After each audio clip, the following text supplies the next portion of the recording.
अस्सलाम वालेकुम नाज़रीन, प्रोग्राम ऐवान से अवाम तक में खुशामदीद और मैं हूँ आपके साथ नादिया मिर्ज़ा। नाज़रीन, नेशनल असेंबली में बजट सेशन चल रहा है और बजट सेशन जिस तरह चलना चाहिए उसी तरह से चल रहा है, क्योंकि दोनों जो हुकूमत है और अपोजिशन है उनकी अपनी अपनी स्पीचेस हो रही हैं। अच्छी बात है, एक अच्छा माहौल है, बहस और मुबाहिसा हो रहा है, ना कि वो धींगा मुश्ती हो रही है जो हमने पिछले एक साथ में देखी, जो एपिसोड्स गुजर गई। तो अल्लाह करे कि यह आने वाले वक्त में वो हम दोबारा कभी देखे भी ना। बहरहाल उस पर भी ज़रा मुख्तसरन सी बात करेंगे, लेकिन इसी बजट की कंटिन्यूटी में जहाँ सिंध की बात आती है, क्योंकि सिंध में पीपल्स पार्टी की हुकूमत है, पीपल्स पार्टी के गिले शिकवे अभी तक उसी तरह से है जिस तरह से पहले दिन थे और आज भी वो ये बात करते हैं कि जी सिंध को उसका जायज़ हिस्सा नहीं मिल रहा। एनएफसी वॉर पे बात करते हैं कि हमारा जो शेयर था उसको वहाँ पर कट कर दिया गया। कराची पैकेज को कहते हैं कि यहाँ पर उस तरह से नहीं हुआ। कराची पैकेज की जब बात आती है तो असद उमर साहब का वो बयान भी हमें जहन में आता है। वो कहता है कि कराची पैकेज में से अगर हमने कुछ देना है तो हमने अवाम को देना है, हमने हुकूमत को नहीं देना। और फिर जब हुकूमत ये बात, सिंध हुकूमत ये बात करती है तो फिर वफाक से सवाल ये उठता है कि पहले 1900 अरब रुपए का हिसाब दे जो आपने एनएफसी अवार्ड से लिया और जो कि अवामी पब्लिक वेलफेयर पे खर्च हो रहा था, लेकिन वो आपने नहीं किया। तो इस सब पे और कुछ चीज़ों पे ज़रा बात करेंगे। कराची पैकेज का भी स्टेटस ले लेते हैं, उसके अलावा बजट की क्या है, कब तक होगा, इस पर क्या अपोजिशन को एतराज़ात हैं। जो पैनलिस्ट है उनसे आपका तारुफ करा देती हूँ। शेर अली अरबाब साहब, चेयरमैन पार्लिमानी कमेटी फॉर सी पैक, हमारे साथ मौजूद है। पीटीआई के रहनुमा, अस्सलाम वालेकुम जी, बहुत शुक्रिया आपके टाइम का। सीनियर रहनुमा है पीपल्स पार्टी के ताज हैदर साहब, सेनेटर ताज हैदर साहब, अस्सलाम वालेकुम सेनेटर साहब, बहुत शुक्रिया आपके टाइम का। ख्वाजा इजहारुल हसन साहब हमारे साथ मौजूद है, सीनियर रहनुमा है एमक्यूएम के और उसके साथ साथ साबिक अपोजिशन लीडर भी है सिंध असेंबली। अस्सलाम वालेकुम ख्वाजा इजहारुल हसन साहब, बहुत शुक्रिया जी आपके टाइम का भी। अच्छा, शेर अली अरबाब साहब, सो फार जो सेशन है जिस तरह से मैंने कहा कि नेशनल असेंबली का इसी तरह चल रहा है जिस तरह से चलना चाहिए था, लेकिन अपोजिशन उस पर बड़े इल्जाम लगा रही है, आपने ये किया ये किया ये किया, लेकिन असल मसला उसको आप लोग एड्रेस ही नहीं कर रहे और वो असल मसला है महंगाई। ऐसे इकबाल साहब आज कह रहे थे कि जब हमारी हुकूमत थी तो हमने जब आवाम से पूछते थे मसला क्या है तो उनका था लोड शेडिंग असल मसला है। आज आवाम कहती है महंगाई सबसे बड़ा मसला है और ये हुकूमत महंगाई को एड्रेस ही नहीं कर रही। इज इट रियली ट्रू कि आप लोग एड्रेस ही नहीं कर रहे? क्यों नहीं? देखिए, महंगाई को भी एड्रेस कर रहे हैं और पावर के इश्यूज को भी एड्रेस कर रहे हैं, ऐसा कोई वो नहीं है। अगर आप देखें कि ये सारी चीज़ें जो है ना प्रोग्रेशन है। शुरू में जब हम आए we had a huge challenge, current account deficit और सारा कुछ, यहाँ तक कि मुल्क जो है वो डिफ़ॉल्ट के ख़तरे में था। उसके ऊपर काम हुआ और हमने जिस तरह कहा कि पहले 2 साल जो है इकोनॉमी को हमने स्टेबलाइज करना है। वो अब अगर आप इस बजट को भी देखें, इट्स एन एम्बिशियस बजट। इसके अंदर हमने पीएसडीपी को तकरीबन 630 अरब से बढ़ा के 900 अरब कर दिया है। और अगर आप सारा पूरे पाकिस्तान का पीएसडीपी और एडीपी देख लें तो it is almost 2 trillion rupees. तो अगर इस अमाउंट, ये अमाउंट ऑफ जो डेवलपमेंट स्पेंडिंग है, अगर ये एफिशिएंटली इस साल हो जाती है तो आपको बहुत ज़्यादा इसमें रिजल्ट्स नज़र आएंगे। महंगाई के खात्मे के लिए what do you have solutions और रिकमेंडेशंस? महंगाई के लिए यही चीज़ें हैं ना कि एक तब इधर आपने इन्फ्लेशन रेट कम करना है या फिर आपने सोर्स ऑफ इनकम बढ़ाना है? देखें, ये मिक्स है, दोनों चीज़ें हमने दोनों को एड्रेस करना है। इन्फ्लेशन रेट को भी टारगेट करना है और उसके साथ साथ रेट ऑफ ये जो दोनों चीज़ों को हमने देखना है। इसके ऊपर अभी अभी भी काम हो रहा है। जिस तरह मैंने कहा कि पहले स्टेबलाइजेशन थी, स्टेबलाइजेशन से अब हम ग्रोथ की तरफ जा रहे हैं और इंशाल्लाह जब इकोनॉमिक ये एक्टिविटी बढ़ेगी, PhD target you have like locked कि I this is the think by time the this is? End of this financial year जिसका हमने बजट दिया है, inflation will be considerably controlled by the end of this year. Sir Taj Haider साहब, आपको यकीन है इनकी बातों पर? नहीं, ये तो फैक्टर्स होते हैं जो न मेरे कंट्रोल में है ना शेरली साहब के कंट्रोल में लेकिन है। हकीकत से कब करीब तर लगती हैं आपको? नहीं, मैं अर्ज कर रहा हूँ कि तरीक़ेकार क्या है। असल में तो हमें तरीक़ेकार पे बात करना चाहिए कि किस तरीके से कंट्रोल करेंगे। जो महंगाई है वो डिमांड साइड के फैक्टर्स की वजह से नहीं है। यानी ये नहीं है कि लोगों की जेबों में बहुत पैसा है and they are chasing too few goods in the market, बल्कि सप्लाई साइड फैक्टर्स की वजह से। इसलिए कि जो कॉस्ट ऑफ प्रोडक्शन है हमारी, वो नए नए इनडायरेक्ट टैक्सेस की वजह से वो बढ़ती जा रही है और उसकी वजह से अशिया की कीमतें बढ़ती जा रही हैं। अब पैदावार कैसे बढ़ाई जाए, जो एक पैदावारी लागत है उसको कैसे कम किया जाए। जिस वक्त पैदावार ज़्यादा होगी, पैदावारी लागत कम होगी, तो फिर महंगाई को आप रोक सकते हैं। लेकिन अगर यही सप्लाई साइड फैक्टर्स रहे और कॉस्ट ऑफ प्रोडक्शन जो है वो बढ़ती रही, तो फिर और मुझे अफसोस है कि इस बजट में भी बहुत सारी चीज़ें ऐसी की गई हैं कि जिससे कॉस्ट ऑफ प्रोडक्शन ऊपर जा रही है। ठीक है, ठीक है और सर, एक होती है indirect लॉन्ग टर्म taxes से। स्ट्रेटजी, ठीक है। शौकत तरीन साहब जो कि वजीर ख़जाना है, जब वो असेंबली में जवाब दे रहे थे अपोजिशन लीडर की तकरीर का और अपोजिशन की तकारीर का, तो वो कह रहे थे कि हमारा मुल्क एक ज़रई मुल्क है, लेकिन उसके बावजूद कहेंगे कि मैं खुद हैरान रह गया कि ज़राअत के शोबे पे पिछली हुकूमतों ने तवज्जो नहीं दी। 70% कह रहे हैं दालें, दालें जिसको एक गरीब भी खाता है, हर घर में पकती है, हर घर में जाती है, वो दालें 70% इम्पोर्ट हो रही हैं। हम हर चीज़ इम्पोर्ट कर रहे हैं। इसकी वजह ये थी कि ज़राअत के शोबे पे तवज्जो नहीं दी गई। उसका जिम्मेदार वो 2008 से 2013, दीदी 2013 शायद से लियाकत अली खान 2018। इसके जिम्मेदार हों, हम उन पे भी वो कह सकते हैं, किनको? लियाकत अली खान और हुसैन शहीद सरवर्दी को। लेकिन बात यह है कि ज़राअत 2 फसलों की चीज़ होती है। हाँ, अगर 2 फसलें आप ठीक कर लें तो वो ठीक हो जाती है, और उसके लिए आपको जो मेजर्स हैं वो लेने पड़ते हैं। अब जो मेजर्स लिए गए हैं वो सिर्फ सपोर्ट प्राइसेस पे लिए गए हैं कि सपोर्ट प्राइसेस, और उसका कुछ इफ़ेक्ट है। हर चंद के जितने सपोर्ट प्राइसेस होने चाहिए थे ख़रीफ के लिए उतने नहीं हैं। यानी 1800 यहाँ है गंदम और 2000 सिंध के अंदर है। तो 2000 अगर होती तो आपकी क्रॉप और बेहतर हो सकती थी। लेकिन ये बड़ा कॉम्प्लेक्स मसला है, और मेरे ठीक है। ख्याल से मैं अर्ज़ करूँ आपसे, जब तक कि लैंड रिफॉर्म्स नहीं होंगी, जुल्फ़िकार अली भुट्टो का 19 लैंड रिफॉर्म्स, जी हाँ, आप उसके हक में हैं? नहीं हमने तो एक्ट पास किया है ना 74 के अंदर, भुट्टो साहब ने पहले तो किया जिस सर पे। वो तो पुरानी बात हो गई ना, अभी नहीं, पिछले पुरानी 2008 से बात नहीं होती, 2013। ज़मीन अपनी जगह है, ज़मीन अपनी जगह है, और एक्ट भी अपनी जगह है। शरीयत कोर्ट के अंदर ज़ियाउल हक ले गए और उसको कहा कि ये गैर शरई है।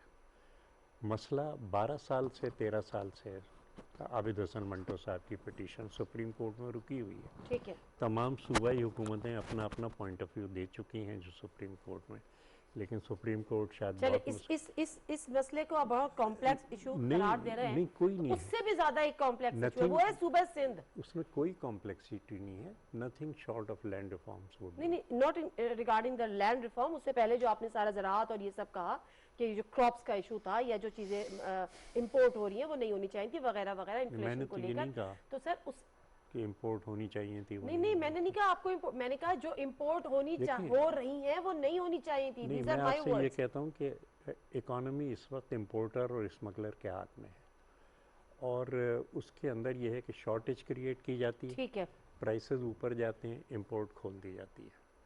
बड़े सिस्टमेटिक तरीके से स्मगलर्स और जो होल्डर्स हैं वो आपकी इकोनॉमी को कंट्रोल कर रहे हैं। एग्जैक्टली, मिनिस्टर बिल्कुल कह ऐसी रहे है, हैं बिल्कुल ऐसी खरीफ है। के लेकिन बाद के पता नहीं कहाँ कॉम्प्लेक्स मसले में से एक और कॉम्प्लेक्स मसला है, वो है कोई सूबा complex सिंध। नहीं है। और सूबा सिंध और वफाक की इस वक्त ठनी हुई है पैसों को लेकर, बजट को लेकर, एलोकेशन को लेकर, कराची पैकेज को लेकर।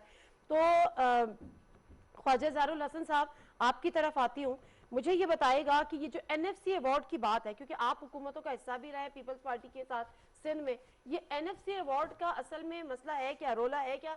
जो पीपल्स पार्टी कह रही है कि हमारा ड्यू शेयर नहीं मिलता, और वफाक कहता है कि जो 1900 अरब मिले थे पहले उसका तो हिसाब दो। मैं शुक्रिया नादिया, लेकिन पहले मैं थोड़ा सा कमेंट करूंगा आपके पहले सेगमेंट के ऊपर, क्योंकि आपका कौमी चैनल है और मेरे ख्याल है पाकिस्तान में सबसे श्योर ज़्यादा श्योर सर। देखे जाने वाला ये चैनल है। मेरे दोनों मुकर्रीन ने बात को इतना मुश्किल और पेचीदा करके बयान फरमाया है कि आम आदमी तो शायद अब सर खुजा रहा होगा पहले ही सेगमेंट के बाद कि होगा क्या आगे। अच्छा, देखें, इस मुल्क का मसला इन्फ्लेशन है, रेवेन्यू सोर्सेस के साथ साथ एक तीसरा फैक्टर जो हुकूमतें इग्नोर करती हैं वो है कंट्रोलिंग अथॉरिटीज़। आप कितनी सपोर्ट प्राइस दे दें, आप कितना ही किसी भी चीज़ के ऊपर रेट फिक्स कर दें, आपकी जो कंट्रोलिंग अथॉरिटीज़ हैं जिसमें ब्यूरो ऑफ सप्लाई है, जिसके यहाँ ये commissioner, deputy commissioner, assistant commissioner का जम्मे गफ़ीर पूरे मुल्क में बैठकर हज़ारों अरब रुपए हमारे खा रहा है, उनके घर, उनकी शान व शौकत देखें, इनकी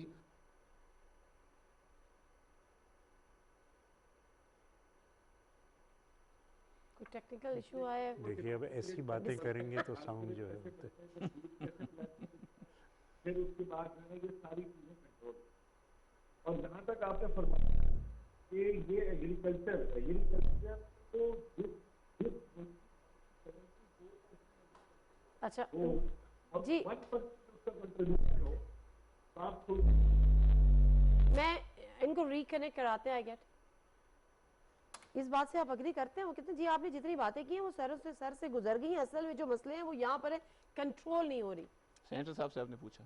आपसे पूछा। अच्छा। I'm looking at you. I think अगर वो हम अगर ओवर कॉम्प्लिकेट कर रहे हैं तो ओवर सिंप्लीफाई कर रहे हैं। It's not that simple. It is not that simple. These are challenges, और ये चैलेंजेस जो हैं ये सियासत से नहीं होंगी, ये प्रैग्मेटिज्म से होंगी। इसके लिए हमने ये जो एक ट्रेंड अभी चल रहा है ना कि ये सूबा ये और वो सूबा वो और उस सूबे में ये और इस सूबे में ये, I think we have to do away with this. हमारा जो है इस मुल्क का पोटेंशियल बहुत ज़्यादा है, और अगर हम वो जिस तरह कहावत है इतने कम पानी में डूबेंगे तो तरक्की बड़ी मुश्किल होगी इसके साथ। इसमें कोई शक नहीं है कि 2 साल में we have faced a lot of challenges, और हर एक चैलेंज में हमने कामयाबी नहीं हासिल की, लेकिन जो वे फॉरवर्ड है ना, way forward that is for all the जो फेडरेटिंग यूनिट्स हैं उनको एक साथ काम करना है। और इस चीज़ के ऊपर आई थिंक किसी भी सूबे को और फेडरेशन को सियासत से इसको चले ठीक है, politics should be on the reconnect हुए जार साहब? जी जनाब, मुझे आवाज़ जी आ रही है। जी प्लीज कंटिन्यू सर।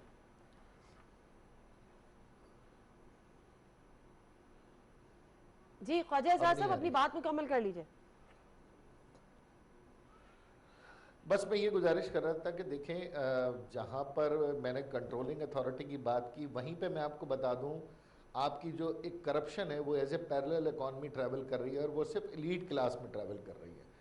आम आदमी जिसका बजट अभी फेडरल गवर्नमेंट ने भी बनाया, प्रोविंशियल गवर्नमेंट भी बनाती है कि 20,000 रुपये तनख्वाह है, कमिश्नर साहब एक लिस्ट जारी करते हैं, लेकिन असल करप्शन ही ये है कि हमारे पास कानून बने हुए हैं, हमारे पास लॉ मौजूद हैं, लेकिन उन लॉ की इम्प्लीमेंटेशन के लिए पुलिस समेत तमाम कंट्रोलिंग अथॉरिटीज़ जो है वो नाकारा हैं। ये बात दुरुस्त है कि जहाँ इन्फ्लेशन बढ़ना चाहिए, क़ुव्वत ख़रीद बढ़नी चाहिए, लेकिन उसके बीच का ये फैक्टर हर गवर्नमेंट नज़रअंदाज करती है। आप देख लें, PMLN की तकरीरें सुन लें, पीपल्स पार्टी की तकरीरें सुन लें, उमूमन यही हमारे वज़ीर ख़जाना रहे हैं, सूबाई में भी कौमी में भी वही 4-6 चेहरे हैं जो बार बार आते हैं और आकर एक नए रिफॉर्म्स की बात करते हैं। आखिरी बात मैं ये करूँगा कि देखिए, मुल्क में चारों सूबों में इस वक्त सबसे ज़्यादा जो प्रॉब्लम सूबा है वो है सूबा सिंध।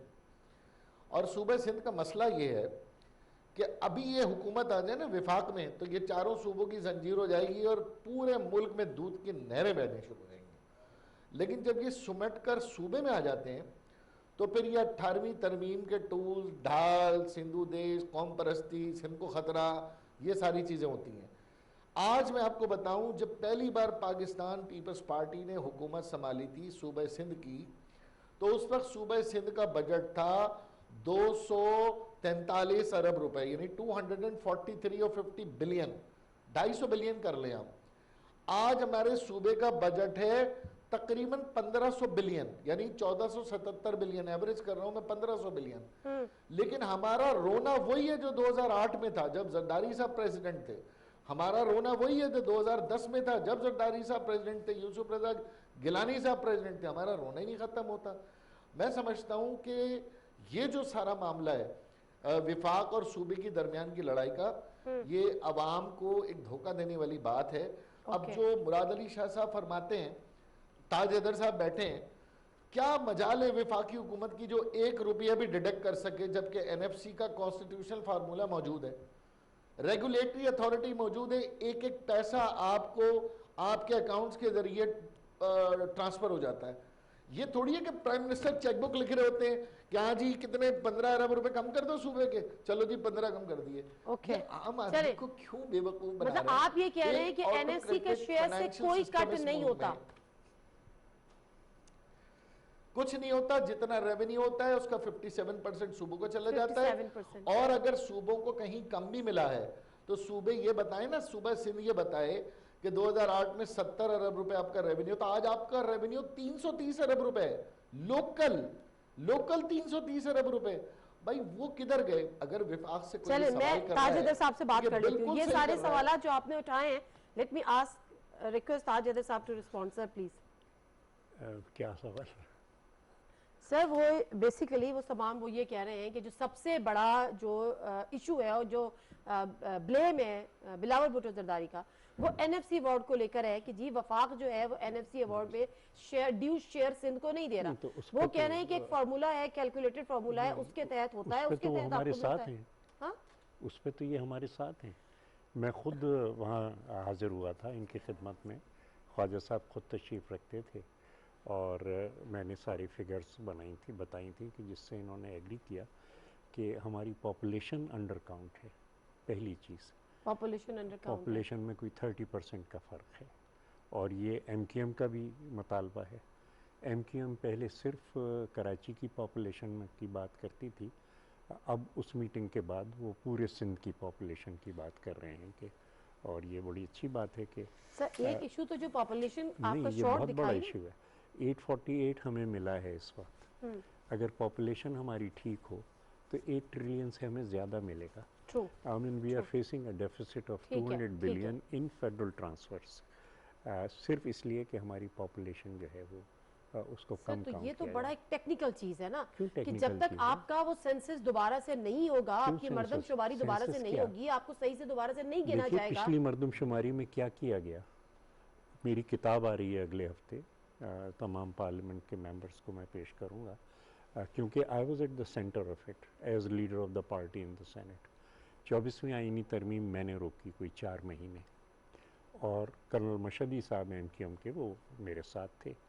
फिर तमाम पार्टीज़ ने एग्रीमेंट साइन किया कि इन फिगर्स को कैसे ठीक किया जाए, और उस वक्त की जो हुकूमत थी वो दे बैक्ड आउट। हालांकि प्राइम मिनिस्टर शाहिद खाकान अब्बासी की सदारत में मीटिंग हुई थी, एग्रीमेंट हुआ था, दे बैक्ड आउट फ्रॉम दैट। अच्छा, इसी को लेकर ठीक है सर। अरबाब साहब अब आप मुझे ये यानी बताएं, नया एनएफसी तो जब होगा अगले 10-20 साल में हो जाएगा, लेकिन इस वक्त जो पॉपुलेशन है उसको तो ठीक करना है तो ना। मसला यहाँ पर ये है कि जो सही से काउंटर नहीं हुए, जो एमक्यूएम का और पीटीआई का जब आपका अलायंस हुआ था तो उस वक्त ये जो मुआहिदा हुआ था आपके दरमियान, उस वक्त ये बात हुई थी कि इनको कराची वालों को दोबारा गिरा जाएगा, या कराची सिंध को वालों को दोबारा नहीं। गिरा जाएगा। मैं आपसे अर्ज़ करूं, और आपकी बात कथा हो रही है, जो एग्रीमेंट है तमाम पार्टीज़ का, उसमें बीचों बीच आज़म सवाती साहब के दस्तखत हैं कि फिगर्स को कैसे ठीक किया जाए तमाम मुल्क की। नहीं, वो तो उन्होंने कहा था ना कि आप 5% करा लें, एमक्यूएम का ये मुतालबा था। किस मेथड से कराएंगे? ये तो वो एमक्यूएम वो बता देगी, नहीं। लेकिन सर एनएफसी अवार्ड का जो आज बिलावल भुट्टो जरदारी साहब कह रहे हैं, तो ये तो फिर बड़ा टेक्निकल इशू है। जब तक दोबारा नहीं गिना जाएगा उस वक्त तक एनएफसी अवार्ड की शेयरिंग है, जितने परसेंट है वो उस वक्त तक उस सूबे को नहीं दी जा सकती। तो इसमें आपकी बददियानती कहाँ है जिसको पॉलिटिकल स्कोरिंग के लिए ये यूज करें? मुझे ये समझाएं पहले। बदनियानी तो ये बताएंगे मैं नहीं नहीं, मैं अर्ज़ करूँ ना, अगर आप अपना, मेरा पॉइंट ये है कि आप इस बात पर हैं कि जो एनएफसी अवार्ड इनका शेयर है, जो ड्यू शेयर है, वो इनको पीटीआई की गवर्नमेंट दे रही है, प्लस जो 1900 और पहले एनएफसी अवार्ड से वो आज हिसाब मांग रही है कि वो हिसाब बताएं कि कहाँ यूटिलाइज हुआ। जिस तरह अभी ख्वाजा साहब ने कहा, एनएफसी तो किसी एक की हुकूमत की डिस्क्रेशन नहीं होता, there is a formula for it. Basic चीज़ जो इन्होंने अभी हाईलाइट किया है, जो या इन्होंने पहले से हाईलाइट किया था, that is the population. Population का इशू है ना। मेरे ख्याल, I don't know whether the council of common interest is the right forum for this, but इसके ऊपर जो है, बजाय इसके कि हम इस चीज़ आपकी बात कट रही है, that's the only forum for that, council of common interest. हाँ, बिकॉज वहाँ पे सारी जो है रिप्रेजेंटेशन होती है, और आई थिंक इस चीज़ को एक्सपेडाइट किया जा सकता है और ये इशू हल हो सकता है। ख्वाजा साहब, मसला सारा यही है कि पॉपुलेशन को सही से काउंट नहीं किया गया, इसलिए आज ये बात हो रही है कि जी सिंध को इसका ड्यू शेयर नहीं मिल रहा। लेकिन अगर पॉपुलेशन को काउंट नहीं किया गया तो फिर आपको क्या यकीन दहानियां कराइए, क्योंकि it was one of the clause between in the agreement between you and People's Party, you means MQM and People's Party. देखिए, वो इसको कहते हैं चाय की प्याली में तूफान उठना उर्दू में। अब मसला ये कि 2 सवाल हैं।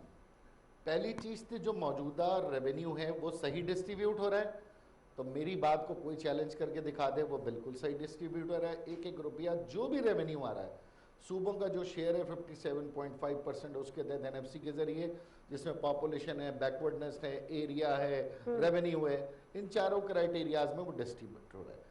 अब पॉपुलेशन का मसला, सेंसस का तो पूरे पाकिस्तान का मसला है ना। कराची का मसला लूँ तो मुझे तो जुल्फ़िकार अली भुट्टो साहब के दौर में भी डायरेक्शन गई थी कि कराची की आबादी 30 लाख कम कर दो। 2011 में 70% काम हो गया था सेंसस का। पीपल्स पार्टी की हुकूमत थी, 7 अरब रुपए खर्च हो गए, हाउस काउंट ब्लॉक काउंट होने थे, जब ह्यूमन काउंट पे आए तो वो प्रोग्राम बंद हो गया।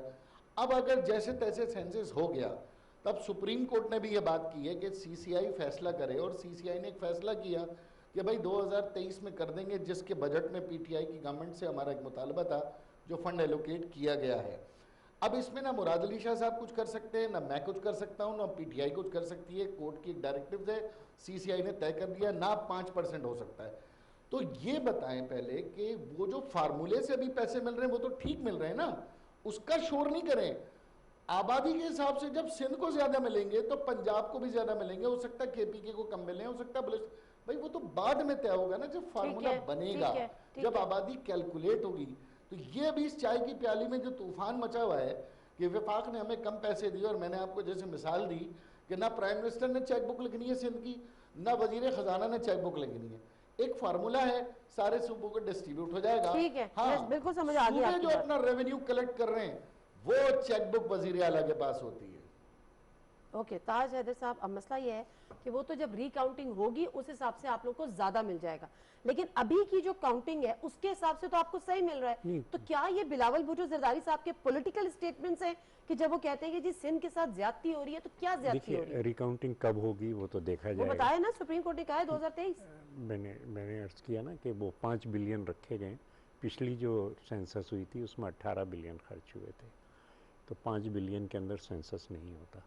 दूसरी चीज़ ये कि सीसीआई जब ये कहती है, अव्वल तो मेजॉरिटी से उन्होंने फैसला किया, लेकिन सीसीआई ने कहा, गवर्नमेंट ऑफ पाकिस्तान ने कहा कि हम फिर से कराएंगे। ठीक है, तो मतलब ये कि ये चीज़ तस्लीम की जा रही है कि पिछली गलत थी। ठीक है। अच्छा, अब हम सारी फिगर्स दे रहे हैं कि जनाब ये है फलां जो यूनिसेफ ने किया था वो इंडिकेटर्स हम पूरे दे रहे हैं, और सिंध की आबादी ये बनती है। अब जो कोई 225 बिलियन का हर साल एक शेयर ट्रांसफ़र नहीं हो रहा, तो क्या हम सिंधियों को ये भी इजाज़त नहीं है कि हम शिकायत करें कि भाई जानवरों को गिना जाता है, हमको नहीं गिना जाता? सर देखिए, एक तो ये आपने जो सेंसस का मसला कहा वो तो चले एक जेन्युइन इशू है जो हो जाएगा, अभी नहीं होगा, आगे हो जाएगा, लेकिन होना पड़ेगा। बट इशू इज कि अभी सिंध के साथ ज्यादती क्या हो रही है, मैं ये जानना चाहती हूँ, इस आबादी वाले इशू के अलावा। ये सवाल बताएं, कौन सी ज्यादती हो रही है? मैं यही तो जानना चाह रही हूँ, कौन सी ज्यादती हो रही है? देखिए ना, ये क्या कम ज्यादती है कि फिर पानी का इशू है। हमारी सारी हार्वेस्ट जो है वो ख़त्म हो गई। अभी परसों जो पानी आपको पंजाब नहीं दे रहा? पंजाब की बात नहीं, ये इरसा का काम है। तो इरसा पे भी एक आप लोग का ये इरसा का काम है। एनएफसी पे बात करें ना, जो चेयरमैन साहब कह रहे हैं एनएफसी जो वजीर आला भी चीख रहे हैं, मैं सिर्फ उस एक बार पे मांगकर विफाक ने कहा अपनी चेकबुक में से आपके पैसे कम कर दिए, वो फार्मूला चाहिए आवाम के सामने। ये असल में इरसा का होता है कि कितना पानी किस तरीके से तकसीम किया जाए। जो एक बहुत बड़ी गलती है वो ये है कि जो हमारे दोनों डैम्स हैं और दोनों लिंक कैनाल्स हैं, उनका कोई ऑपरेशनल क्राइटेरिया नहीं है। ये दुनिया के अकेले डैम्स हैं जिनका ऑपरेशनल क्राइटेरिया नहीं है कि कब किस वक्त। और जो एक गलती हो रही है बहुत बड़ी वो ये है कि इनको पावर प्लांट्स के तौर पे इस्तेमाल किया जा रहा है। हालांकि जो हमारा इंटर प्रोविंशियल एग्रीमेंट है वो क्लियरली कहता है कि सूबों की इरिगेशन नीड्स जो हैं उनको तरजीह दी जाएगी। अच्छा, अब फॉर्चुनेटली सर इरसा में मेरा ख्याल है आप लोगों का एक इत्तेफाक हुआ था, सूबे सिंध का भी, पंजाब का भी, पंजाब की टीम भी यहाँ आई थी, उनको विजिट नहीं किया था, ये एक अलग। अब मैं ये ज़बान इस्तेमाल नहीं करना चाहता, फाइल मुंह पे मारी गई है सिंध के रिप्रेजेंटेटिव के, क्योंकि फैसला किया कि जनाब लिंक कैनाल नहीं खोली जाएगी और उसके बाद लिंक कैनाल खोली चले। गई। तो अब ये मसला वफाक जिस का है वक्त ना, वो मसला उठाया ये गया मसला वफाक का तो है। फाइल फेंकी गई। नहीं, अच्छा, वफाक अब जरा का इरसा है। इरसा जो है वो एक एक इंडिपेंडेंट बॉडी है, इंडिपेंडेंट बॉडी है जो कि एक पैक्ट के तहत बनाई गई है। तो मैं आपसे सर ये पूछ रही हूँ कि वफाक ने आपके साथ क्या सिंध के साथ ज्यादती की है? क्योंकि वफाक जो है उसको क्यों नहीं रोक रहा कि ये क्यों हो रही है। अब आप बताएं, ना आप सिंध को पानी दे रहे हैं, ना आप सिंध को पैसे दे रहे हैं, सिंध में वोट नहीं मिले, मतलब सिंध के कैपिटल से तो आपको वोट मिले, कुछ नहीं कर रहे आप लोग सिंध में। नहीं, ये तो आप बड़ा इल्ज़ाम लगा रही हैं कि सिंध के कैपिटल से वोट मिले। सर सिंध के कैपिटल से वोट नहीं मिले? नहीं। ये तो सर ख्वाजा साहब सिंध के कैपिटल कराची है, उनसे पीटीआई को वोट नहीं मिले। वो ख्वाजा साहब की सारी सीटें पूछ इनको लेना, गई थी। ख्वाजा साहब वोट नहीं मिले। ख्वाजा साहब इसमें बहुत बहुत टची हैं इस पे। ताज हैदर साहब इत्तेफाक से लियारी से नहीं मिले, कराची से लियारी से नहीं मिले, लेकिन अभी अभी बल्दिया से जीते हैं और 2-4 सीटें हमेशा हर दौर में पीपल्स पार्टी के बाद कराची से रहती चले हैं। अरबाब साहब, अरबाब लेकिन साहब जितना रेवेन्यू कराची देता है, नहीं, रेवेन्यू की तो अलग से बात है ना, मैं तो अभी वोटों की बात कर रही थी। जी 249 में हुई अरबाब थी। साहब, अरबाब जी, साहब, जी, जी। क्या ज्यादतियां की हैं सिंध के साथ? ना आप उनको पानी दे रहे हैं, ना आप उनको पैसे दे रहे हैं, ना आप उनको एनएफसी अवार्ड में प्रॉपर उनका शेयर देखें, दे रहे हैं। एक कराची तरह- पैकेज में भी आप लोगों ने बजट में कुछ भी एलोकेशन नहीं देखिए, किया। एक जो है ना, एक जो अभी इन्होंने सेंसस की बात की है, सेंसस में जो इश्यूज हैं that is beyond our government, और उसके ऊपर जिस तरह सीसीआई में और जिस तरह सुप्रीम कोर्ट का एक फैसला आ गया है, तो वो तो अब एक उसके लिए एक राह बन गई है। ठीक और है। इनका वो पॉइंट था कि जी तब तक हम इंतज़ार करते रहेंगे, और वो जो 200 बिलियन है वो भी एक इशू है, उसको भी हल कर लेना चाहिए। बिकॉज मैंने इस तरह भी शुरू में कहा, आई थिंक अब वो उस लेवल ऑफ पॉलिटिकल मेच्योरिटी आ जानी चाहिए कि ऐसे इश्यूज, वाटर आज से 10, 15, 20 साल के ऊपर water is going to be a scarcity, food security is going to be a challenge, climate change is going to be a challenge. तो अगर हम अभी से इन चीज़ों पे सियासत करते रहेंगे तो आगे हम फेल हो जाएंगे। तो इशू ये है जो अभी ये उन्होंने कहा है, दिस इज़ अ मैटर जिसको one can take it and review in the council of common interest. Again दूसरा जो अभी पानी का भी मसला है, again that is also probably that forum. एक और चीज़ है, सिंध नहीं, एक थी नेशनल वाटर पॉलिसी जो कि पिछली हुकूमत में कंसेंसस से पास हुई थी। अगर उसको भी ऑपरेशनलाइज किया जाए, उससे भी बहुत बड़ा फ़र्क पड़ सकता है। एक चीज़ जो मैं जो आपको एक प्रिंसिपल बात बताना चाह रहा हूँ, कोई भी किसी भी सूबे के साथ अगर ज़्यादती होती है वो मुल्क के इंटरेस्ट में नहीं है, वो नेशनल और पब्लिक इंटरेस्ट में नहीं है। बिकॉज पॉलिटिकल इंटरेस्ट में तो है, नहीं, पॉलिटिकल भी उन नहीं। पॉलिटिकल कल को- पार्टीज के इंटरेस्ट में तो है, जो ये कल- बातें कर नहीं। रही होती है कि हमारे साथ देखिए, जाती हो रही है। देखिए, नहीं वो भी नुकसान में है। मतलब सर अब फिर आपके देखिए ना, लीडर कर रहे हैं, नहीं नहीं, इनकी पार्टी की जमानतें आपके जब्त हो लीडर रही हैं कर रहे सिंध में। बिलावल भुट्टो जरदारी साहब हर फोरम पे खड़े होकर कहते हैं सिंध के साथ ज्यादती हो रही है। सिंध के साथ अगर ज्यादती हो रही, साईं भी यही कह रहे हैं कि सिंध के साथ ज्यादती जो है वो फायदे में नहीं है। नहीं, आप ये मैं कह रहे भी हैं कि ये सिंध कह के साथ ज्यादती हो रही है जो कि फायदे में नहीं, नहीं है। मैं कह रहा हूँ कि किसी हम इस किसी लेवल भी पे हैं सूबे कि के- किसी की भी सूबे के साथ ज्यादती नहीं होनी चाहिए। और वो क्या इश्यूज, सिंध के साथ हो रही है? मैंने let me give you my answer.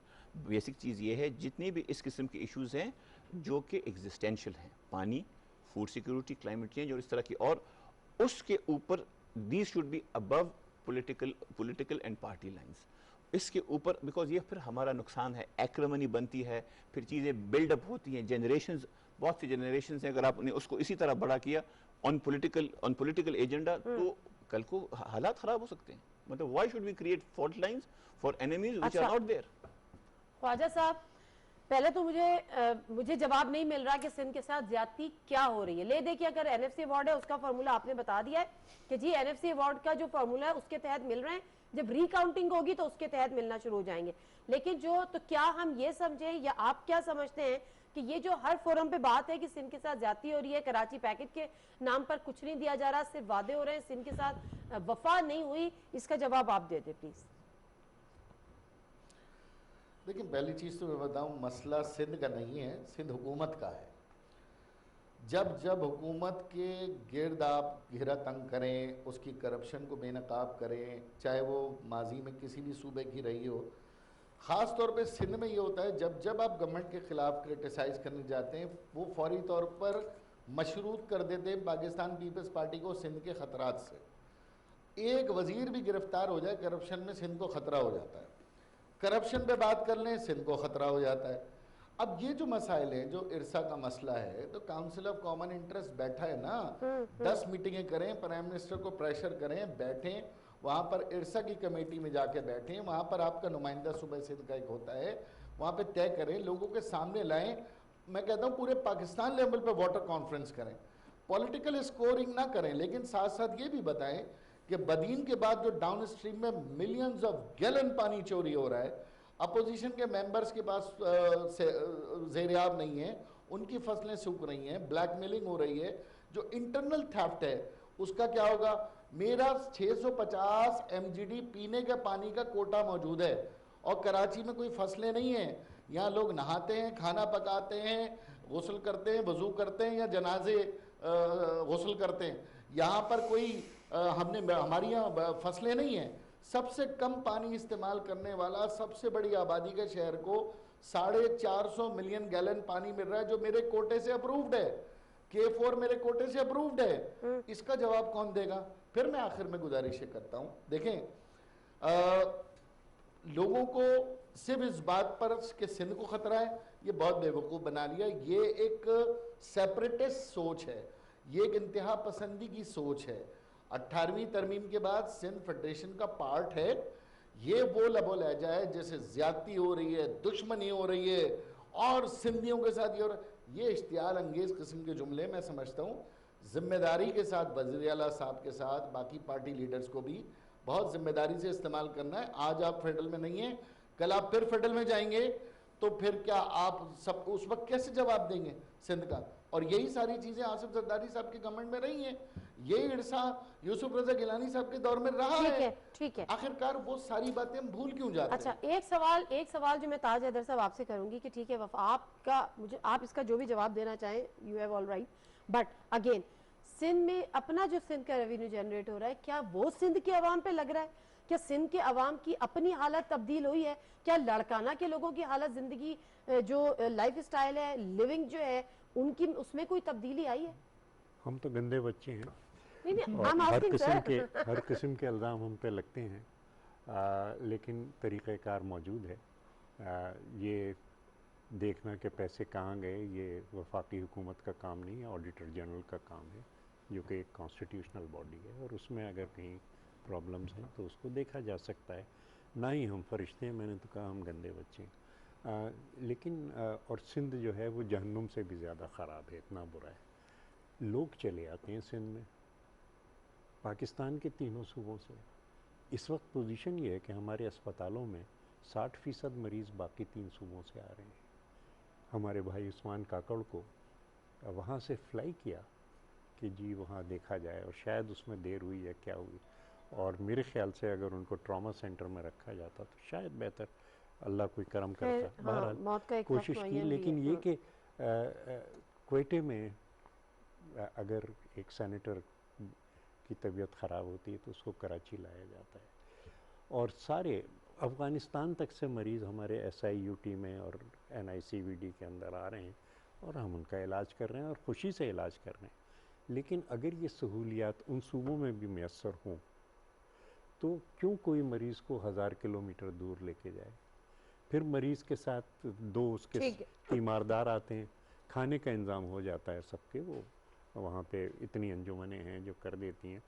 रात को सोने की जगह नहीं होती तीमारदारों की, कि वो मस्जिदों में जाके सोते हैं, ये तमाम चीज़ें होती हैं। तो ये जो एक हो रहा है, या जो हमारे मज़दूर आ रहे हैं दूसरे सूबों से, 400 लोग एक वो उसे डेरा कहते हैं, मैं उसे बाड़ा कहता हूँ, चारपाई से चारपाई मिली हुई है, इस तरीके से वो रह रहे हैं अपने घरों से दूर। ये तो क्यों आखिर हमारा जो सबसे ख़राब, सबसे हम काफिर भी हैं, हम चोर भी हैं, डाकू भी हैं, हमने बेड़ा गर्क भी कर दिया, फिर भी चले आ रहे हैं। अच्छा, तो इतनी बुरी जगह क्यों आते हैं? अब वो ये कह रहे हैं कि अभी जो वफा, इन्होंने तो ये बातें की, उसके जवाब जो रिबटल आया वफा कराची की बात कर रहे थे। नहीं, पूरे सिंध में ये है, सिंध की बात हो रही है। पूरा जो रिबटल आया शुमाली सिंध है, उसमें पूरे सराइकी और बलोच, तो बहुत सारे सवालात वफाक की जाने से भी उठाए गए, जैसे कि फारूक कबीर साहब ने कहा कि 1900 अरब रुपए का पहले हिसाब दे। कराची के मामले को लेकर क्या कि कराची के मामला सुधारे नहीं, इन्होंने आम नहीं किया। आज फवाद चौधरी साहब जब पार्लियामेंट में स्पीच कर रहे थे तो कहते कि चौथा पांचवा दुनिया का सबसे बड़ा शहर, उसकी अपनी कोई पुलिस नहीं। तो कराची के लिए आप लोगों ने क्या सोचा है, कोई लाइन ड्रॉ की हुई है? देखिए, कराची का इशू जो है, इट इज़ नॉट इतना सिंपल होता तो अभी तक हल हो जाता। तो एक ज़माने में एक वेव आई थी लॉ एंड ऑर्डर की स्केल पे, there is a lot of things going on. So इसके लिए ये है, और अगर आप कराची को भी देखें तो बहुत सी उसमें जो है डोमेन्स हैं, कहीं पे वफाकी हुकूमत है, कहीं पे म्यूनसिपल कॉरपोरेशन है, कहीं पे प्रोविंशियल हुकूमत है।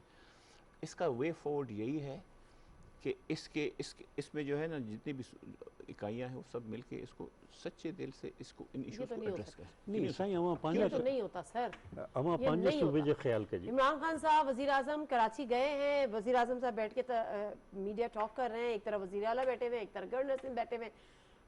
प्रेस कॉन्फ्रेंस खत्म होती है, 2 घंटे बाद वजीर आला स्पीच कर देते हैं और मुर्तजा वहाब साहब स्पीच कर देते हैं, सारी बातों पे पानी फेर देते हैं।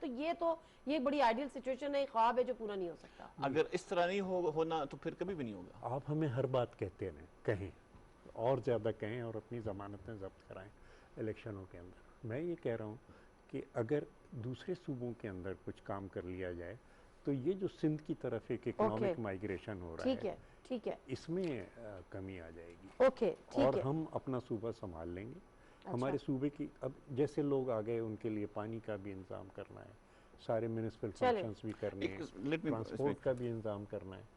तो जैसे मैंने कहा कि वहाँ पांच सूबे, आप अपने सूबे का ख्याल कर लें, हमारा सूबा जो है उसके नतीजे। इसमें जो है ना, देखिए अगर आपने फेडरलिज्म की बात करनी है ना, तो इस तरह आई थिंक ये अप्रोच से मैं इत्तेफाक नहीं करता। अगर हम अब मैं बताता हूँ, अफगानिस्तान में रूसी आए, सारा इन्फ्लक्स खैबर पख्तूनख्वा में आया, हमने उसको सस्टेन भी किया, हमने उनको वो भी किया, हमने किसी पे एहसान नहीं किया कि जी पंजाब में क्यों नहीं गए, बलूचिस्तान में क्यों नहीं गए, सिंध में क्यों नहीं गए।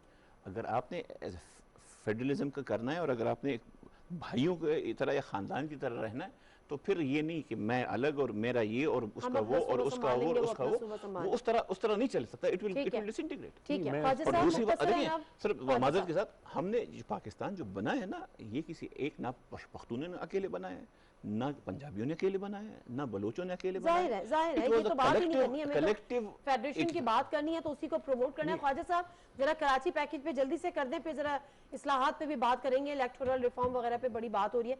कराची पैकेज पे आप पीटीआई के का उनका जो रोड मैप है उससे आप लोग मुतमईन हैं, क्योंकि आप इनके आम इत्तेहादी भी हैं।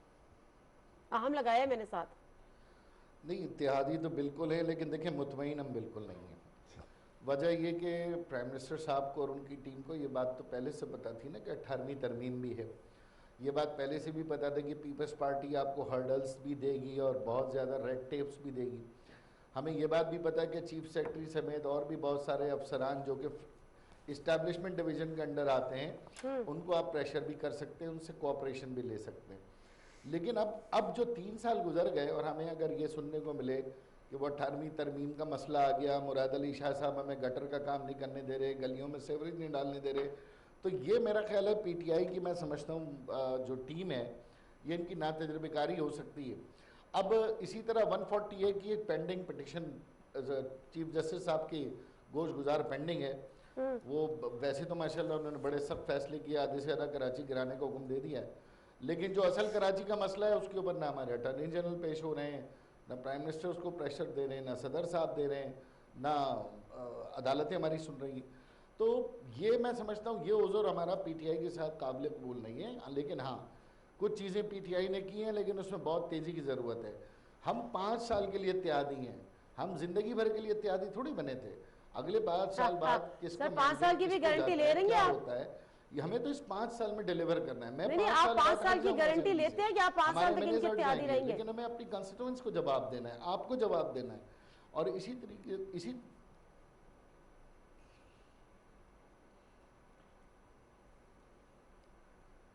अच्छा ख्वाजा साहब, अब मुझे एक बात बता दें, मुख्तसरन बात बता दें, 1100 अरब रुपए का पैकेज जो सिंध के लिए अनाउंस हुआ, वफाक का कहना है कि हमने सुबह सिंध की हुकूमत को नहीं देना, अवाम को देना है, तो इसमें से खर्च हो गया। एक इल्ज़ाम पीपल्स पार्टी का ये भी है कि इस बजट में कुछ एलोकेट नहीं किया गया कराची पैकेज के लिए। देखिए 1100 अरब रुपए में से 250 अरब रुपए तो वो तो सी पैक के थ्रू कराची को आने थे, जो कि कराची सर्कुलर रेलवे मास ट्रांजिट वो वाली स्कीम्स थी, जो कि अभी फिलहाल वो पैसा तो अकाउंट फॉर है ही नहीं। बाकी जो पीपल्स पार्टी ने दूसरे दिन से वावेला शुरू कर दिया कि भाई उसमें से 700 अरब रुपए तो हमारे हैं, 800 अरब रुपए तो हमारे हैं। हमारे मतलब ऐसा है कि अल्लाह माफ़ करे, जद्दी पुत्ती जायदादें बेच के जो है सूबे सिंध में वो पैसा लगाया जाएगा, वो हमारे पैसे हैं, वो विफाक का पैसा नहीं है। फिर एक और बड़ी इंपॉर्टेंट बात है कि प्राइम मिनिस्टर उसके बाद आर्मी चीफ साहब यहाँ तशरीफ़ लाए, वज़ीर आला साहब बैठ कर पूरी प्रेस कॉन्फ्रेंस हुई है, और उसके बाद जो नाइत्तेफाकियां और मीडिया के ऊपर जो तूफान बदतमीजी और इल्ज़ाम तराशी चले, हुई है, चले। इससे कराची के लोगों की तो उम्मीदें, कराची के ताजिरों की उम्मीदें वो तो मांद पड़ गई हैं। पीपल्स पार्टी से पहले ही हम लोग नाला हैं, पहले ही हम परेशान हैं, पहले ही हम बेजार हैं। अब वो इंटीरियर से वोट लेकर आते हैं और हमारे शहरी सिंध के टैक्सों के ऊपर काबिज हो जाते हैं। लेकिन पीटीआई से तो हमें ये तवक्को थी कि चलो भाई आपने हमारी सीटों को भी इंक्रोच किया, लेकिन अब आप कुछ इस शहर को डिलीवर करें। खाली एमएनएस को 30-30 करोड़ रुपए देने से तो काम नहीं चलेगा। हमें ये भी देखना है कि वो 30 करोड़ रुपए लग भी सही रहे हैं कि नहीं लग रहे। मजीद हम कौन सी मेगा स्कीम दे सकते हैं, मजीद कौन से हम जो फेडरल टेरिटरी एरिया है, एक सेकंड ख्वाजा साहब, अब एक सेकंड पीटीआई से बात कर लेती हूँ। अरबाब साहब, ये जो एमएनएस को दे रहे हैं, मुझे याद है कि वज़ीर आज़म साहब इसके खिलाफ होते थे कि एमएनएस को नहीं देने चाहिए, ये जो लोकल गवर्नमेंट सिस्टम है उस पर होनी चाहिए, बट एनीवेज अभी नहीं एग्जिस्ट कर रहा तो आप उनको भी दे रहे हैं, मगर इनकी कोई अकाउंटेबिलिटी है? देखें, फ्रैंकली अगर मैं अपना आपको बताऊं, ज़ाती ओपिनियन, नॉट पार्टी ओपिनियन, हम बड़ी कभी कभी चीज़ें सेलेक्टिव करते हैं।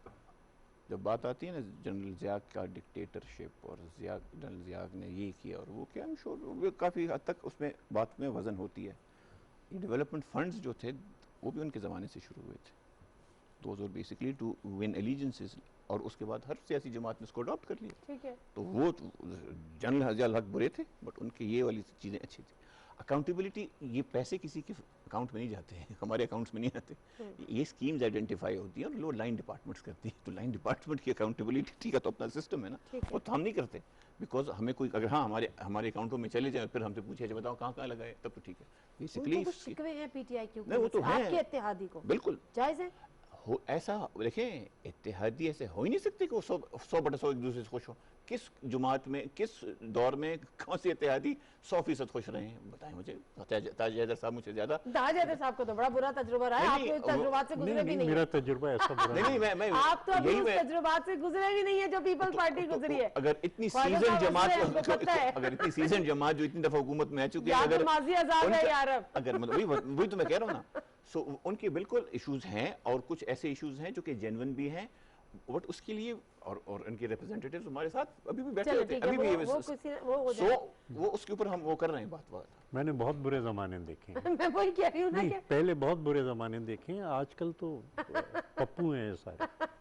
अच्छा, ताज हैदर साहब, मुख्तसर से बात करूंगी, ये जो इलेक्टोरल रिफॉर्म और ओवरसीज पाकिस्तानीज को राइट ऑफ वोट, अब इस पे आप जो सेनेट में बिल चला गया है उस पे क्या है पीपल्स पार्टी का स्टांस? सेनेट से पास नहीं होने देंगे? देखिए, सेनेट ने मुझे रेफ़र किया है क्योंकि मैं पार्लियामेंट्री अफेयर्स कमेटी का चेयरमैन हूँ, तो वो बिल्स अब मेरे पास हैं। ठीक है, अच्छा, उसमें जो है लोग अमेंडमेंट्स दे रहे हैं, ये तमाम चीज़ें आ रही हैं, लेकिन मेरे व्यूज़ हैं और मैं उसे कमेटी के सामने रखूँगा। ये प्लेटफॉर्म नहीं है जिस पे, क्योंकि इसमें ये बात आएगी कि चेयरमैन को न्यूट्रल होना चाहिए और हर एक की बात सुननी चाहिए। मैं अपने व्यूज़ अगर यहाँ दूंगा तो इसमें ये होगा कि ना पार्टी के तो दे, पार्टी के तो दे। मैंने आज मैंने पार्टी को भी कहा है कि एज चेयरमैन मुझे सुनना है ठीक है, की बात। मेरे व्यूज़ हैं, लेकिन कमेटी का प्लेटफॉर्म है, मैं उसके ऊपर रखूँगा, उन पर आर्गू भी करूँगा और वहाँ मैं मेंबर साहिबान को कन्विंस करने की कोशिश करूँगा, लेकिन उनकी ओपिनियन को मीडिया के ज़रिए इन्फ्लुएंस किया जाए। ठीक है, और उसमें 5-6 हमारी मीटिंग्स होंगी, सारा मीडिया आएगा, आप तशरीफ लाइएगा, तो सारे व्यूज़ जो हैं वो बिल्कुल ठीक बात है। ठीक है। अच्छा अरबाब साहब, अब जरा एक और है ना, एक और है जिसपे शोर मचा हुआ है, वो है एपीसी वाली जो ये ख्वाहिश है पीएमएलएन की, यानी अपोजिशन लीडर की, उस पे एग्री करते हैं कि एपीसी में ये बात हो जाए दोबारा से इलेक्टोरल रिफॉर्म? हमें तो वैसे भी इनवाइट नहीं करना एपीसी में, जो मर्जी कर लेगा। हमें तो वैसे भी इनवाइट नहीं करना इन्होंने एपीसी में, तो जो भी अब, लेकिन ये है कि आई होप कि पीडीएम की तरह का तजुर्बा ना हो, एपीसी बिल्कुल करें। लास्ट कमेंट आपके वन लाइनर मैं बताता हूँ, नहीं इंपॉर्टेंट, इलेक्टोरल रिफॉर्म्स पे जितनी डिबेट हो अच्छी बात है, कोई बुरी बात नहीं। अच्छा, अच्छी बात है। ख्वाजा साहब, लास्ट कमेंट, इस बहस से निकले कि इलेक्शन सही हुआ था या गलत हुआ था, कैसे निकले?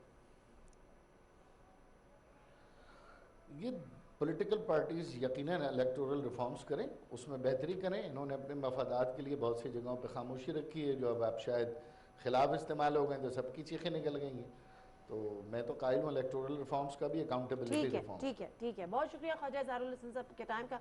अरबाब साहब आपका भी बहुत बहुत शुक्रिया। ताज हैदर साहब आपका भी मैं बहुत बहुत सिर्फ शुक्रिया। इतना कहूँगा कि कानून सोच समझ के बनाने चाहिए, मशवरे से बनाने है चाहिए। ना? ये जल्दी के अंदर कानून साजी जो है इसमें प्रॉब्लम है। अच्छा, तो थोड़ी जगह जल्दी हो गई है, तो असद उमर साहब अभी प्रोग्राम से पहले बात हो रही थी, उन्होंने यकीन दहानी कराई है कि अब इसको रिव्यू करेंगे। और अच्छी बात है, कोड ऑफ कंडक्ट भी तैयार हो गया, अपोजिशन गवर्नमेंट अब थोड़ा सही बेहतर अंदाज में चलेंगी, सोचा तो फिलहाल यही है। चल चले, नादिर मिर्जा को इजाज़त दीजिए, अल्लाह हाफिज़।